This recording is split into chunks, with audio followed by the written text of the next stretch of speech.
नमस्कार, यह है इंडिया 9 बजे। आपके साथ मैं हूं आकाश सोनी। शीना मर्डर केस की गुत्थी सुलझने की बजाय और उलझती हुई नजर आ रही है। मामले की जांच कर मुंबई पुलिस ने पीटर मुखर्जी के घर से एक और बैग बरामद किया है। सूत्र ये बता रहे हैं कि यह बैग इंद्राणी मुखर्जी और संजीव खन्ना ने शीना की लाश को ठिकाने लगाने के लिए खरीदा था। साथ ही ड्राइवर श्याम राय के घर से शीना की तस्वीर भी मिली है। पुलिस का यह कहना है कि इंद्राणी पहले शीना की हत्या राहुल के घर के अंदर करके उसको फंसाना चाहती थी, लेकिन बाद में उसने अपना इरादा बदल दिया। आखिर इंद्राणी इस जाल को कैसे बार बार बदल रही थी, कैसे डाल रही थी, और कुछ और नई जानकारियां इसमें आ रही हैं, उन पर एक नजर डालते हैं। क्योंकि एक और खास बात यह है कि आज रिक्रिएशन करने की कोशिश की गई। इंद्राणी को, उसके सेकंड हस्बैंड को संजीव खन्ना, और साथ ही साथ ड्राइवर श्याम राय, इन तीनों को वहां ले जाया गया रायगढ़ में और सीन को रिक्रिएट किया गया।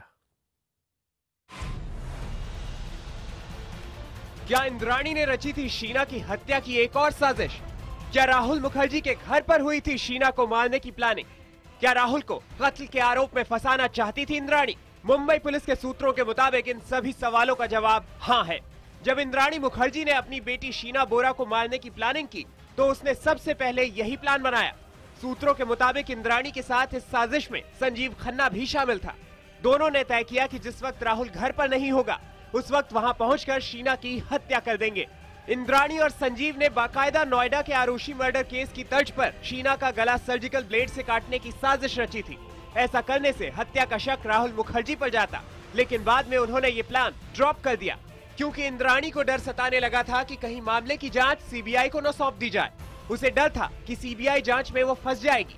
इसके बाद इंद्राणी और संजीव ने शीना को मारने की दूसरी साजिश रची।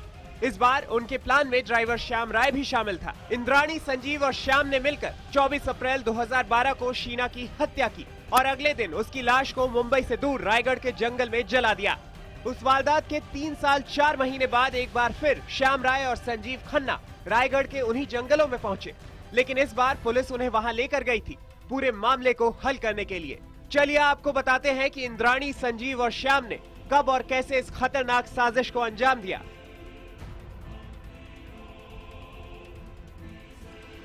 इंद्राणी ने ड्राइवर श्याम राय के साथ रायगढ़ का दौरा किया और हत्या के बाद लाश को ठिकाने लगाने की जगह तय की। साथ ही पूरी दूरी और सफर में लगने वाले वक्त का भी अंदाजा लिया। इंद्राणी ने अपने दूसरे पति संजीव खन्ना को फोन कर पूरी योजना बताई और उसे तुरंत मुंबई पहुंचने को कहा।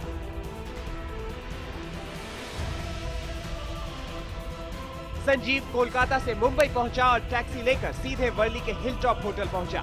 तीनों आरोपियों की बातचीत से यह तो तय था कि शीना की हत्या किसी आवेग या गुस्से के चलते नहीं की गई, बल्कि इंद्राणी ने बाकायदा फुल प्रूफ प्लानिंग के तहत इस कत्ल को अंजाम दिया।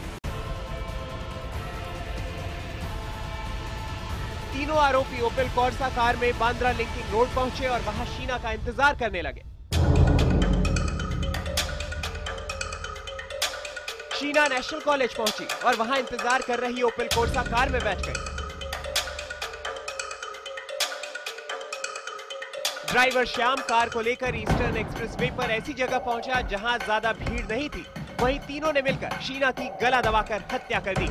हत्या के बाद तीनों आरोपियों में शीना की लाश को ठिकाने लगाने पर चर्चा होने लगी। सबने तय किया कि लोनावाला में लाश को ठिकाने लगा सकते हैं। आरोपियों की कार लोनावाला की तरफ बढ़ चली, लेकिन रास्ते में चेकिंग के चलते उन्होंने अपना इरादा बदल दिया। इसके बाद श्याम ने लाश के साथ कार पीटर मुखर्जी के गैरेज में पार्क कर दी।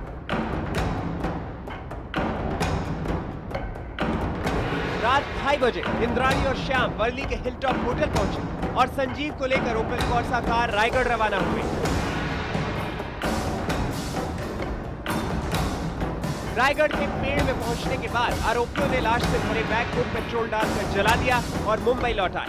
करीब 3.25 साल तक शीना का राज इंद्राणी अपने सीने में दबाए रही। वो पूरी दुनिया से शीना के बारे में झूठ पर झूठ बोलती रही, लेकिन एक दिन एक गुमनाम फोन कॉल ने उसकी साजिश बेनकाब कर दी और नतीजा सबके सामने है।